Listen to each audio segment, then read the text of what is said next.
A gente está aqui com o Francisco Santos, médico do hospital. Eu não sei falar o nome do hospital direito, acho que é Gujarat, na Índia. Ele mora na cidade também, que eu não vou arriscar falar o nome da cidade, deve ser Jamagar. Mas se eu tiver errado, o Francisco vai me confirmar. Pois não, Francisco, bom dia. Que horas são aí na Índia? Bom dia, Datena. Aqui são quase 8 horas da noite, são 8 horas e meia a mais do que o Brasil. A Gujarat Ayurveda University, é um campus universitário de medicina ayurvédica, e eu trabalho, né, na verdade, eu sou médico interno do Hospital da Graduação. Que Jamnagar, legal. a cidade. Se é Gujarat, Jamagar, é isso? É isso? Jamnagar. Ou Jamnagar, é isso. A medicina ayurvédica é realmente fantástica. Gostaria muito de conhecer mais detalhes da medicina ayurvédica, que é uma das culturas mais antigas do mundo, né? É uma das culturas mais respeitadas do mundo e mais antigas do mundo. A cultura da Índia, que eu disse agora há pouco, era para ser o país mais populoso do mundo se não houvesse a divisão com o Paquistão depois da ocupação da Inglaterra. Mas nos assustou muito quando a Índia bateu mais de 6 mil casos ontem, com recorde global de casos num dia em um único país. É claro que a Índia é um país que tem uma proporção de ocupação demográfica enorme, não é?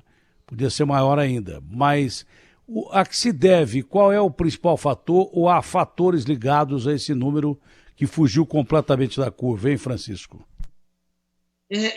Na verdade, houve uma correção da Atena, o governo fez uma correção para 3.403 mortes, e não 6 mil. Mas, obviamente, a gente acompanha dentro do hospital aquilo que já conversamos várias vezes. Há subnotificação, há muita subnotificação, e provavelmente o número veiculado antes seja o verdadeiro e não o número corrigido. Quando a gente olha as curvas de casos, e nós tivemos curvas de casos de até 400 mil casos por dia, e há mais ou menos 20 dias atrás, o que seria o período agora de colher os frutos dos casos, nós tínhamos em torno de 250 mil casos. Então, 5 mil casos, 5 mil mortes, faria muito sentido agora, realmente. Provavelmente, essa correção para 3.400 uma subnotificação, uma correção inadequada. O que nós tivemos realmente um pico que começou no começo de abril e foi até o meio de maio, e é consequência direta dos festivais religiosos. 2 principais festivais religiosos que nós tivemos, que foram o Holi, em março, um festival lúdico religioso, onde as pessoas vão para a rua atirar tintas umas nas outras, e o Kumbh Mela, que é uma peregrinação massiva, e nós tivemos concentrações de até 600 mil pessoas no mesmo local. E a maior parte das pessoas sem distanciamento, isso para eles é difícil manter distanciamento, sem máscara, sem cuidado algum. E aí, obviamente, foi um caldo de cultura para desenvolvimento de novas cepas, e esse número de casos que nós tivemos em abril e maio, colhendo agora, provavelmente, de forma real, em torno de 5 a 6 mil mortes por dia. A visão que muita gente aqui no Brasil tem da Índia é a mesma visão que muito gringo tem da gente aqui no Brasil, né? Até pouco Exato. tempo atrás, os caras embarcavam aqui com arma de fogo, bermuda, aquelas camisas floridas e tal. Isso melhorou um pouquinho. Eles deixaram de ser um pouco mais preconceituosos e começaram a perceber que o Brasil, apesar de ter a selva amazônica, não é uma selva como pensa aquele imbecil daquele presidente da Argentina, cujo povo argentino não merece aquele cara como presidente preconceituoso. Mas é a visão que a gente tem da Índia também. Muita gente Uhum. daqui acha que você vai chegar na Índia e vai, olha, é um país pobre. Porque tem muita gente, você administrar mais de 1 bilhão de pessoas, quase 1,5 bilhão de pessoas, é difícil. Mas a Índia, se você não sabe, é uma das maiores economias do mundo, é dos emergentes com Uhum. certeza, tem um desenvolvimento tecnológico impressionante e é considerada a farmácia do mundo. É a que mais fabrica remédios e vacinas do mundo. Essa é a Índia, que a gente não conhece, não é? E que está vivendo uma situação lamentável e que já era para ter explodido se não fossem esses fatores que eu coloquei aqui. Se não fossem os fatores que eu coloquei, com o desenvolvimento médico, com uma plataforma enorme de produção de vacinas e remédio, é o maior fabricante de remédio do mundo. O remédio que está tomando aí agora provavelmente veio da Índia. Isso ajudou muito, mas controlar uma população desse tamanho é uma encrenca terrível. Nesse momento, quais são os principais fatores de preocupação, além dos religiosos e culturais, quais são os principais fatores de preocupação da Índia nesse momento e do mundo com a Índia nesse momento, além da cepa que se formou aí, como tem a cepa brasileira, outras cepas mutantes podem estar se formando no meio de tanta gente, e se não há vacina para aplicar em tanta gente. Primeiro, Datena, perfeitíssima e belíssima a sua colocação, a sua comparação da visão que se tem da Índia no Brasil, que é a mesma visão que se tem do Brasil ou parecida, com os países que os países desenvolvidos têm do Brasil. A Índia é um país multicultural, multilinguístico e com diferentes nuances assim extremas, né? Tanto na parte tecnológica, como você falou, quanto na parte de organização social, de condição social. O governo indiano tomou uma medida interessante e bastante efetiva, que foi um lockdown na primeira onda, e funcionou. Realmente, eles conseguiram passar pela primeira onda de forma quase incólume. Houve um relaxamento muito grande depois, e aí aconteceram os dois festivais. O governo, nessa segunda onda, freou e retardou muito o início de um novo lockdown, e houve um novo lockdown que foi colocado em prática por praticamente todo o mês de maio. Ontem nós tivemos um novo afrouxamento do lockdown, mas ainda existem várias regiões em lockdown, e lockdown na Índia funciona de uma forma bem diferente do que no Brasil. Ela é lockdown de verdade, a polícia é repressiva, ela tem nuances de violência, às vezes mais, como você mesmo mencionou, para controlar 1,4 bilhão de pessoas, você precisa de um pouco de força. Ela não chega a ser extremamente violenta, mas ela é bastante repressiva, né? Foi adotado um lockdown onde somente os comércios de itens essenciais estavam abertos, e um toque de recolher entre 8 horas da noite e 6 horas da manhã. Esse toque de recolher extremamente rígido. Se você não tiver uma licença, uma justificativa séria para estar fora de casa, você é imediatamente recolhido à prisão, e você fica em torno de 3 a 4 dias antes de ser liberado. Então, prisão imediata caso você seja pego. Agora foi liberado a partir de ontem, mas era assim: você sair entre 8 horas da noite e 6 horas da manhã, na rua sem justificativa, prisão imediata. E isso funcionou, tanto que houve da mesma forma, você olha a curva de casos da Índia, houve uma subida exponencial, assim, absurda, e houve uma queda na mesma direção em torno de 20 dias depois do início do lockdown. O que acontece agora, eles estão liberando novamente. E existe o risco de uma terceira onda, um terceiro evento desses, porque o indiano tem algumas características culturais que são interessantes. Eles não são de abraçar ou de tocar uns aos outros, mas eles, em qualquer local onde eles se acumulem para fazer qualquer coisa, eles se aglutinam, eles se colocam realmente próximos fisicamente uns dos outros, tocando o corpo um do outro.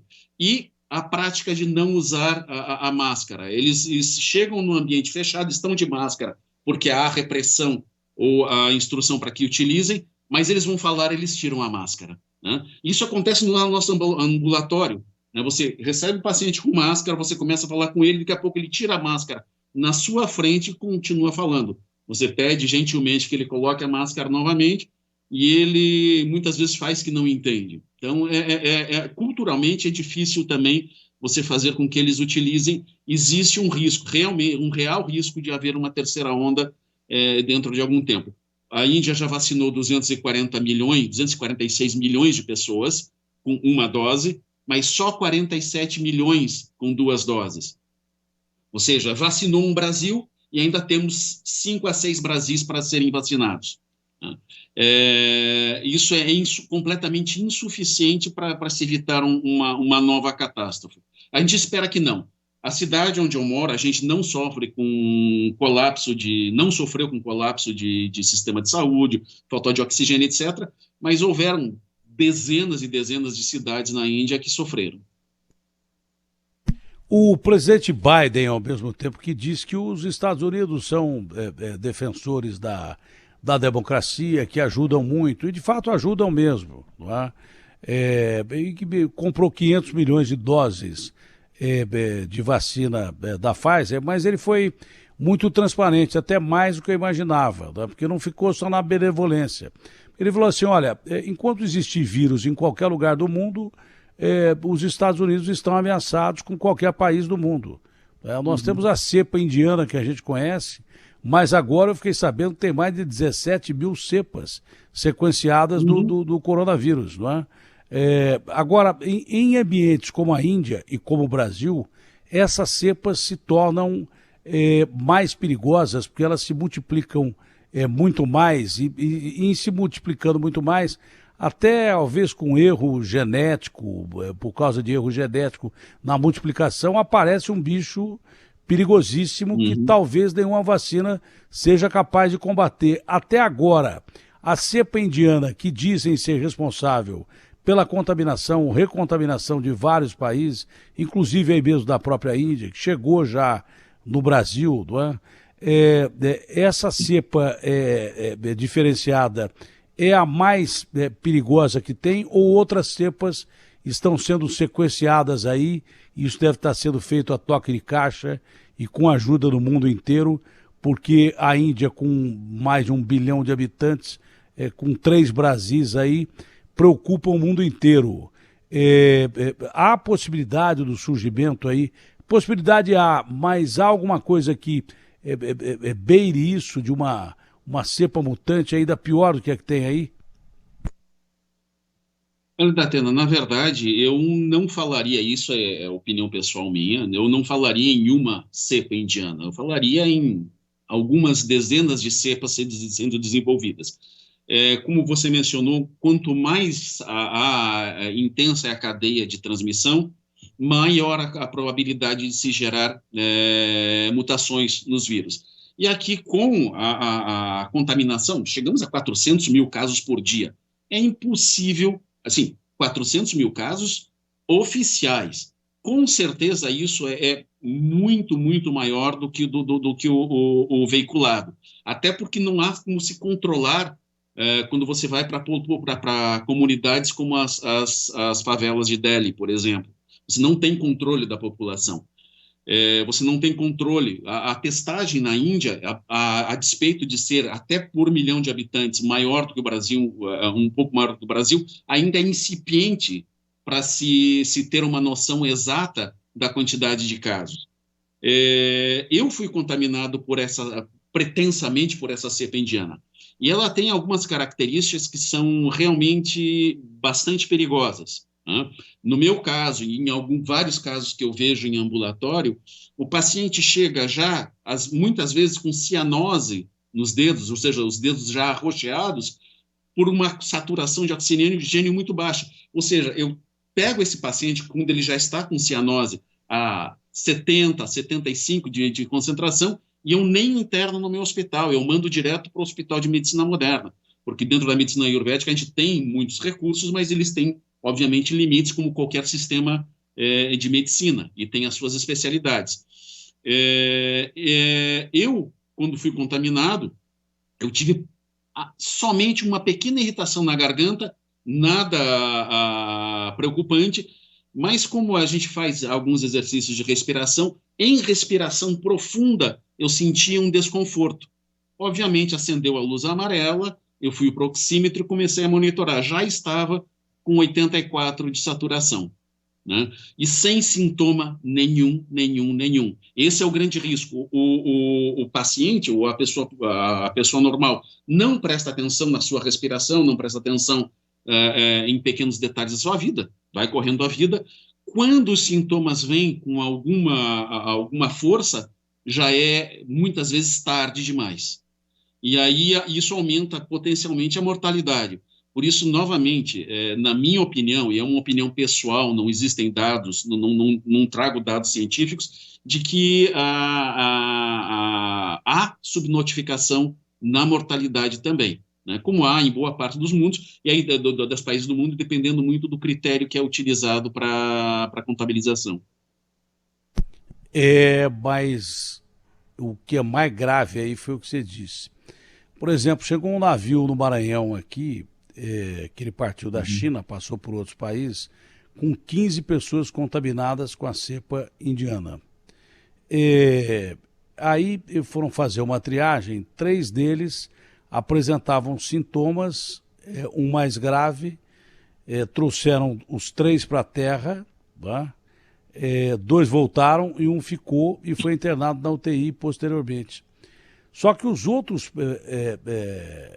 contaminados, os outros 12 contaminados, não apresentavam sintomas. Agora eu tô vendo uma coisa que é muito importante, porque mesmo sem apresentar sintomas, aqueles caras estavam comprometidos, provavelmente bem comprometidos, porque se você só tinha uma leve dor de garganta, não é?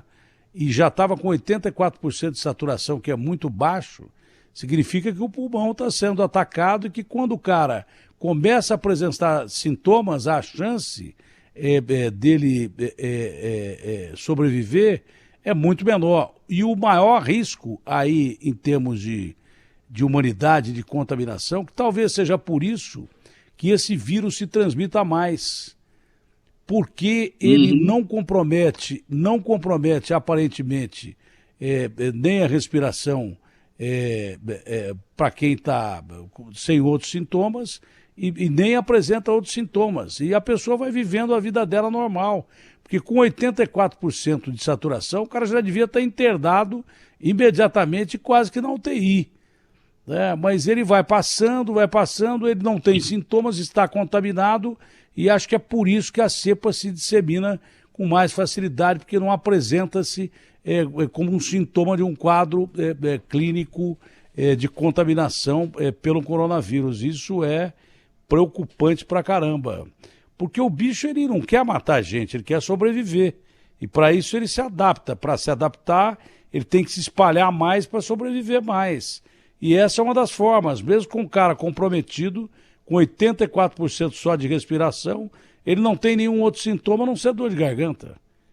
Eu tô com dor de garganta agora, passa daqui a pouco, porque eu falo 7 horas por dia, mas vai saber. Então é muito, muito complicado mesmo.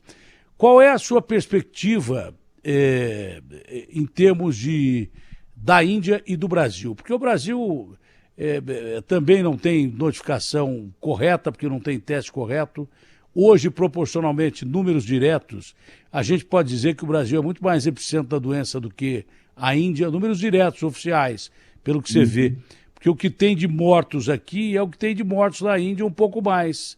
Se aqui tem, se aí são quase 4 Brasis, é claro que o epicentro da doença ainda continua sendo aqui, mas aí, pelo que eu vi, a coisa é mais grave do que a gente imagina, porque também a subnotificação é clara, não há testes para isso e há lugares incontroláveis como o Brasil, que médico nenhum chega, que medicina nenhuma chega, que o cara morre em casa e ninguém sabe por que ele morreu.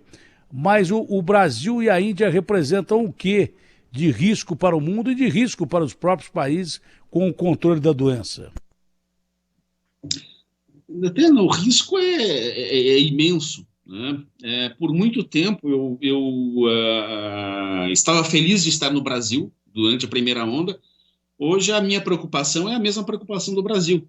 E o mais chocante disso tudo é você olhar a população, tanto no Brasil quanto na Índia, completamente alheia. Parece que não existe pandemia.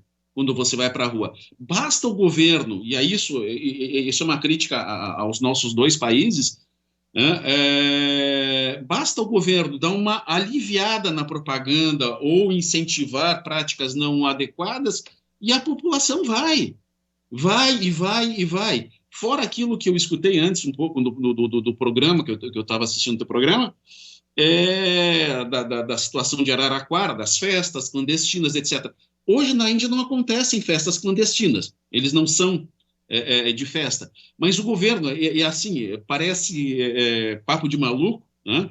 Eles restringiram o número de 100 pessoas por casamento, por exemplo. Casamento para eles é a coisa mais importante do universo.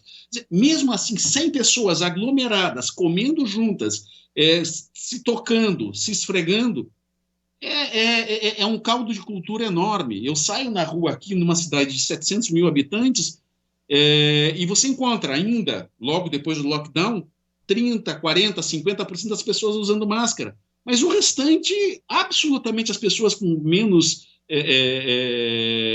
formação cultural ou menos educação, você vai nos mercados onde se vende verduras, nas periferias, absolutamente vida normal. E isso representa, como você me perguntou, o grande perigo, desenvolvimento de novas cepas, outros bichos quaisquer, né, mutações mais severas no vírus, que possam, inclusive, cruzar a barreira do que se tem de vacina, criação de novas cepas imunes às vacinas, e aí o que nós vamos fazer? Porque a única solução que nós temos hoje, prática, é isolamento, medidas sanitárias e vacina, vacina, vacina. Né? Eu não gosto de vacina? Não gosto de vacina, mas é o que nós temos para agora.